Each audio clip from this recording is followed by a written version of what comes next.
What's going on, everyone? Welcome into another episode of Luttie's Look Back. On today's show, we will take you through the scores you might have missed from the final week of non-conference play in the high school football world. We're also going to, of course, talk college football, which, yeah, that includes the Razorbacks' kind of embarrassing loss to Memphis. So we'll start my show how we always do, because we have to, because I like consistency. My three big things from Arkansas's 1-point loss to Memphis. You see them behind me. Number one, no improvement from the Arkansas defense. Number three, a non-existent offense in the second half. And that was number two. Big point number three, writing on the wall for Sam Pittman, possibly. Let's rewind. Let's go back to the first one. Let's talk about this Arkansas defense, because it wasn't like it was atrocious. It wasn't like they gave up 700 yards and Memphis scored 50 points. Memphis scored 32. It wasn't awful. They showed some good signs at times. They had 2 interceptions. If you go back, you watch those interceptions, it was interceptions that they didn't do themselves, that Memphis said, here, take the ball from us. We don't want it. That's how that looked as far as interceptions, as far as the turnovers. But all in all, there had been so much talk, and I really wasn't buying it, that this Arkansas defense had improved from last week, was going to make improvements. I wasn't buying it and thinking, oh, they're going to go from one week to the next and have a really good, comeback year or comeback week and be a lot better than they were last week. But I did think they would be better because they're playing Memphis as opposed to playing Ole Miss, a team that's known for their offense, a team that is top 25, a team that plays in the SEC, the best conference in college football. But no, I thought that would be the case. When you face a team from the AAC, the American Athletic Conference, I thought the defense could be improved. But no, there was no improvement, and it was disappointing. And it starts with the guy that I've critiqued on this show a few times, because he deserves critiquing, because he was a 5-star recruit, and he was really good last year, and he was going to be the leader, one of the best players on the defense, probably the best player on the defense heading into this season. It's Xavier Sori, right? We thought that he was going to be this guy for Arkansas this season, and he was good last year, and he was good in one game this year, and that's great. And I just thought, no way, that's an outlier. I figured the bad game in week 1 would be the outlier. That's not the case. Xavier Sori has not looked good. He had 4 tackles on Saturday, and he had 4 tackles that he missed. So he made 4 tackles and he missed 4 tackles. What? That's good in like baseball. You can get 4 hits and not get 4 hits, and that's still pretty good. In football, that's horrible. That's one of the worst PFF grades on the team. I think the second worst on the team, only behind the guy who was backing him up, and Trent Whalen. And it was just a lack of effort. You watch Memphis' 2 rushing touchdown that Brendan Lewis had, their quarterback.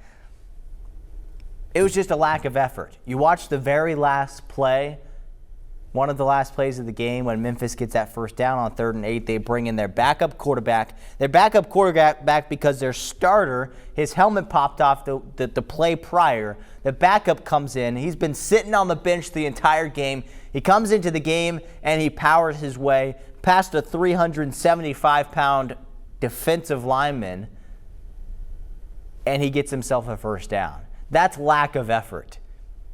When you outweigh a guy 2 times and you can't hold him back from getting the first down, that's a lack of effort.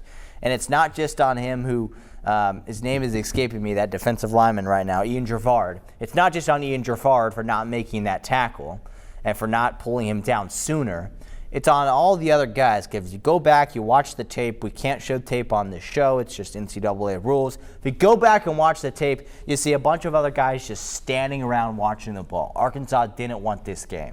There was no improvement from the Arkansas defense, and it came because of a lack of effort from this Arkansas defense. That's big point number 1. And that's not to say that the offense was good. Offense was good in the second quarter. It was not good much beyond that. It just wasn't. It was bad in the second half. They had 3 points in the second half. They should have at least had 6 if it wasn't for that Mike Washington fumble. You can't have costly turnovers in big-time moments. Taylon Green, the interception in the first quarter, That bothers me, but like move on. When you stare down a receiver and you throw it right to him, to the other team, like we saw against Arkansas State that he did, and I thought he was done with this, but he's not. That's an issue. You can't have that costly turnover. You can't be fumbling the ball when you're about to win the game. You can't have bad communication and all these mistakes from the offensive line on rush offense. Really was the biggest thing. Multiple times, Fernando Carmona, Coy Robinson, the two best offensive linemen on the left side of your line. The left side of your line is supposed to be the best, and those guys just had multiple what are you doing, who are you blocking type of plays on Saturday against Memphis. So it was a lack of execution, a lack of focus, a lack of effort from the defense and from the offense. Now this third big point, it's a big one. It's talking about Sam Pittman. But before I talk about him, I want to hear from him. Let's hear what he had to say after the game. Yes, we got a lot of work to do. You know, we tried to fix some things. Defensively, we were trying to fix some things from a week ago. Or I don't know how much we got fixed, to be honest with you, with a 500-yard day on us. But I told them we got to get to work offensively. We were in field goal range on the second to last drive, and we got sacked. That took us out. We're going to go up 8, assuming he makes the field goal. So we wasted some points there where, instead of them scoring, going for 2, not making, them score, going for 2 and losing, so. But the bottom line, you can name 1,000 scenarios on there. We can't let a team go 95 to take a lead on. We just can't, and they went by pretty easy. So we have to do a better job there. Yeah, a lot of things Arkansas has to do a better job of going forward. But before we talk about really the game that's next for Arkansas, let's talk about right now. And let's talk about the outlook of this Arkansas football program, but really that guy in particular that you just saw, Sam Pittman. Is the writing on the wall for Coach Pittman? Is it destiny that he's going to be fired sooner rather than later? Yes, I think so. When you lose to a group of 5, group of 6, whatever you want to call it, when you lose to a team that's outside of the SEC, that's outside of a big Power 4 conference, that is bad. That's bad. That's what Chad Morris did. Now, I'm not comparing this fully to Chad Morris because that was awful. That 2019, that 2020 season, those were the worst seasons in Arkansas football history that at least I can remember. I guess I'm only 24, so there's that. But in my lifetime, that was awful. So I'm not comparing that, but just a little bit. That's what Chad Morris did. That's what got him fired, is losing to teams that you should win. If you go winless in the SEC, if you get a one win in the SEC, you want to do better. You can't lose to a team from the group of 5. A conference that is pretty good, but outside of the Power 4, it's just not. It's not a conference that can compete with the SEC. Memphis isn't a team that could be good enough to play in the SEC. They'd be one of the worst teams in the SEC. Now, I know they just beat Arkansas, so good for them. But as a sustained program, they would not be relevant in the SEC. And maybe that's how Arkansas is a little bit too. Maybe they could hang around a little bit, but not for long. I just don't think it's to be true. And that's not to give too much disrespect to Memphis. They're probably a team that can make the college football playoff now because they have a big win over an SEC team. Wow. But it's Arkansas. And at this point, I'm just concerned about Arkansas and will they win any games going forward because they got a tough schedule. Now, what does it look like for Sam Pittman? This is a guy who's been here for 6 years now. For half of those years, he's been on the hot seat, meaning he's a game or two away from getting fired, basically. He's a few weeks away from getting fired. He's been living on the hot seat for 3 years, which is pretty impressive. So give him credit. And he's had some big wins in his tenure those last few years. I mentioned, if you've been watching the show for a few months, I mentioned it in some of my summer shows. The win over Tennessee last year kept his job because Arkansas stayed, 500 overall, and they made it to a bowl game, and they won that bowl game. They would have lost that game in Tennessee. They're under 500. His buyout, I think, becomes cheaper at that point. They would have fired him, I think. Now, I'm not the guy to ask for. I don't have all these sources. I don't be like, hey, I'm hearing that donors with the university don't like Sam Pittman, and he's got to go tomorrow, and Petrino's going to be in. I'm not hearing any of that. Like, I'm not that guy. Now, there's other people who can act like they're that guy. I'm going to be upfront and honest with you guys, as I always try to be. I'm not that guy. I don't know. I'm probably going to find out moments before you find out, whenever it does happen, that Sam Pittman gets canned. Because I do think the writing is on the wall that it's going to happen. $10 million is the buyout. So it's a lot of money. That's not just like Hunter Yurachek's not just going to make that decision like that. And it's not just going to take fans being upset on Twitter for it to happen. It's a big decision that has to happen. Now, if Arkansas goes, I think, below 500 or goes 4-8 this year, somewhere around that mark, his buyout, Coach Pittman's buyout, goes from about $10 million to about $7 million. So you're saving $3 million if Arkansas just kind of tanks at the end of the year. You're not losing quite as much money. There's a lot of things that really go into this, that goes into this decision. What I think, just the facts of it, I don't think he'll be the head coach when we're talking a year from now. I just don't think it's going to happen. I think one loss can do it to you. That's not all to say that Arkansas, they've done crazy things in the past. Couldn't beat Notre Dame, go on a run, win a couple more games, and make a bowl game again. It's possible. But even then, do you still want to have Sam Pittman as your head coach? Do you want to settle for mediocre as you've settled for mediocre the past few seasons? Hunter Yurachek might say yes. But you at home, I don't think you would say yes. So there are certainly lots of things that go into it. It's a complicated process. It's a frustrating process. It's a frustrating time to be an Arkansas fan. I know. I'm right there with you. But let's take it 1 week at a time. Let's take it one day at a time. Let's settle down just a little bit. Let's not burn Fayetteville to the ground quite yet and burn the stadium to the ground, anything crazy, all right? But I do think the writing is on the wall. That's my final big point of my big points from this Arkansas-Memphis game.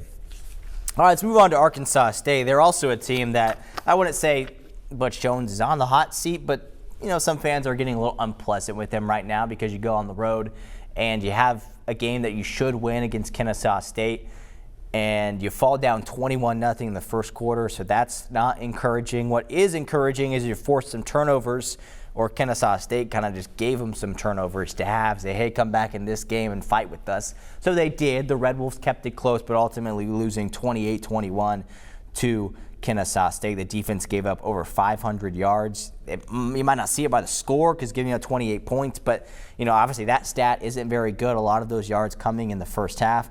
Jalen Rayner was decent. They really couldn't run the ball. That was their issue. They never got consistently to where they could run the ball, and that stinks for them because of the Jaquez Cross injury and not having him out for the year. That's a big factor. I think that's shown in these last few games. You also have to take into effect that Arkansas State played back-to-back games against the Razorbacks and against the Cyclones of Iowa State. Those are two back-to-back Power 4 teams. I know I just trashed the Razorbacks and said they weren't a good team, really, but those are still two big games that they got really excited for. And then you want to play Arkansas State. It's hard to get motivation for that, I guess. And so I think that's probably what happened at the beginning of this game. It's similar to, I think, what happened maybe last week when they played Iowa State. They got down, and then they kind of chipped away and came back. That's a similar thing happened. So maybe it's just Arkansas State needs to start out some of these games faster and stronger. But it really came down to that deficit to begin with was an issue. Not being able to run the ball is an issue. Jalen Rayner has potential. He's looked good. Corey Rucker is non-existent for whatever reason. He's like one of the best wide receivers in the country. And he's playing at Arkansas State, and he's non-existent. That doesn't make sense to me. But we'll see. A-State moves on. Conference play starts for them on Saturday. All right, that's the Red Wolves. Let's move on to UCA. They also did even worse than all of our teams over the weekend, falling to Sacramento State 45-16. This wasn't a game they were really expected to win, but you did not expect them to lose by this margin. Maybe this is the game that was more similar to last week for them when they started out down 21-0 at the end of the first quarter, just like A-State, just like UCA did last week. So again, with them, slow starts. Let's clean that up. Let's get these guys ready to go and go play football. Let's do the basics, the fundamentals to try to keep yourself in this game before the game is already over. Offensive line is a big concern. Luther Richardson getting sacked 8 times. 8 sacks against the Sacramento State team that is better than UCA, but yeah, that's not good. 8 sacks isn't good. Richardson played okay. Landon Chambers was a little bit of a bright spot. They fed him a lot, 22 carries, over 100 yards and touchdowns. Malachi Henry got targeted a good amount like he should because he's one of the best wide receiver on the team. But obviously, defense a concern, offensive line a concern, lots of concerns for this UCA team. So hopefully they can pick things up. They've got their last non-conference game at Lamar this upcoming Saturday. Before we get on to the Division II stuff, UAPB had a bye this past weekend. They will play this upcoming weekend, hosting a game against Alcorn State. So we'll talk about them on next week's show, just to give you guys a reminder on that. But let's talk Division II. Let's talk the GAC. Let's throw up that scoreboard of what happened last weekend in the scores. In case you missed it, I teased it last week of talking a little D2 football. Here it is, the D2 football fans out there in our area. Some of the scores to look at: Henderson State getting the win 48-18. They moved to 3-0 on the season, getting the win over Arkansas. Monticello, Andrew Edwards, 19 of 28, almost 250 yards passing, 2 touchdowns and 1 interception. Harding continues to roll with a 31-12 win over SAU, and they didn't even complete a single pass. That is simply incredible. That's incredible. But that is the flex zone offense. That's how it works. Braden Jay, over 100 yards rushing, only on 7 carries with 2 touchdowns. And then the game of the night, Arkansas Tech and OBU, Washington Baptist. This was the return of OBU's defensive coordinator, Roy Thompson, who's been there for a decade plus. Now this is his first year as a head coach at Arkansas State. He goes into his old place, his old stomping grounds, and he gets the win, 28-23. The Wonder Boys doing wonderful things, getting the win over the Tigers. That's some other stats to note from that. Jack Dawson, 227, 2 total touchdowns. Tech is 3-0 for the first time since 2017. So good for them. Good for the GAC scores. Let's move on to the high school ranks now. Scores you might have missed from week 3 of Arkansas high school football. Didn't have quite as much going on in the high school football world as we normally do. A lot of teams took their bye, but the teams that did play delivered some great games, as we saw on Friday Night Blitz. Southwest falling to Southside 35-20. How about North Little Rock getting their first win in nearly 2 years, and the first win of the renewed era of Brad Bolding, 42-13. Christian Reeves with a couple of touchdowns leading the Charging Wildcats. That kid can play, and you'll see coming up here in a minute. Little Rock Central getting their second win of the season, 46-24 over Heritage. Benton with a statement win. I think they were up 21 or 28-0 at halftime. They hang on to win 31-14 over Parkview. Parkview has two losses on the season, kind of crazy, but they're to 2 of the best teams in the country, or excuse me, 2 of the best teams in the state. So not a huge deal there. I think Parkview will be just fine in the Class 5A. Speaking of Class 5A, Prescott in the I think Prescott's the 3A, beating Hope of the 2A, 28-20. That was a bit of a crazy ending there. Elkins dominating Harding 44-14. The Elks are really good up in Northwest Arkansas. Mills, even without Elijah Moody, getting a pretty dominant win. Hopefully he can come back next week and play for them. The sophomore quarterback for the Comets, 42-7, the final score there. Quitman getting the win, 42-12 over Mineral Springs. In the Battle of Cantrell Cup, Baptist Prep dominating like they did last year, 55-14, the final score there. Mount Ida continues to roll in the Class 2A, 46-14. Hazen barely getting a win over McCrory, 38-36. And then our game of the week, the bottom right corner, you see it there, Desark and Carlisle. Carlisle, maybe they are the team to beat. Actually, they probably are. Actually, I'm going to say it. They're the team to beat in the Class 2I. The Bison getting the win, 45-22 over Desark.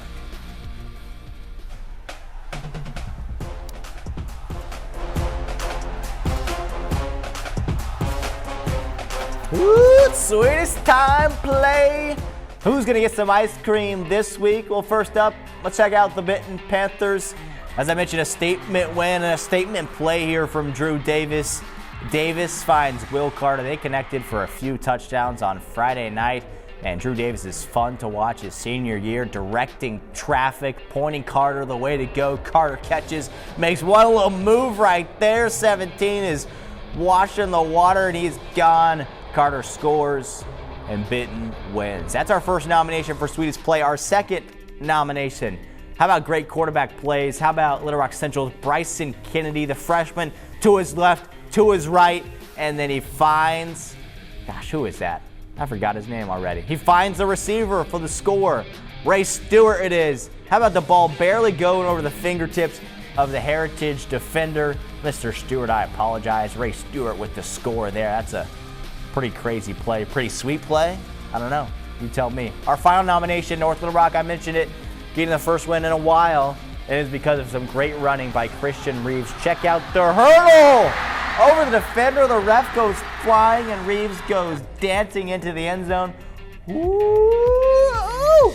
Wow, what a play from Reeves. That is a wicked play because Reeves is defying gravity. Those are your sweetest plays of the week. Head over to our website right now to cast your vote for the Yarnell's sweetest play of the week. Finally, we'll do my Luttie's Legend of the Week, then my Luttie's Look Ahead. My Legend of the Week, it was tough to pick one because all of our teams kind of sucked this week, so that was unfortunate. But there is one, and I haven't mentioned him, and he does deserve credit. His name is Rohan Jones, the Canadian, the tight end for Arkansas. Only 2 receptions, but 103 yards, 2 total touchdowns, including 1 little rush touchdown.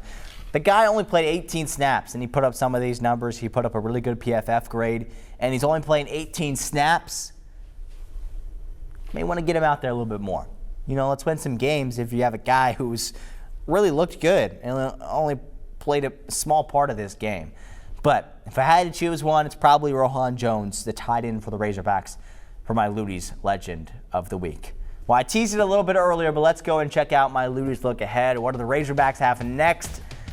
Yeah, they have a team that went to the national championship last year. Now, last year doesn't really matter that much, but that is the stat I got to throw out because it's a big one. Now, you see the record there. Don't let that fool you. 2 of the losses have come to teams that are in the, I think, top 15 in Texas A&M and Miami. I think top 10, actually. I think both those teams are in the top 10 now. The Razorbacks have a challenge. It would be the Razorback way to hold Notre Dame to like 10 points and win this game by 2 touchdowns. That would be something crazy that would happen that I feel like Arkansas just does. It's a big game. We knew this was a big game coming into it. We didn't expect Arkansas to be 2-2 heading into this game, really. It should be 3-1. It should be 4-0, for being honest, if Arkansas doesn't turn the ball over. It's frustrating. It's brutal. But you just never know in college football.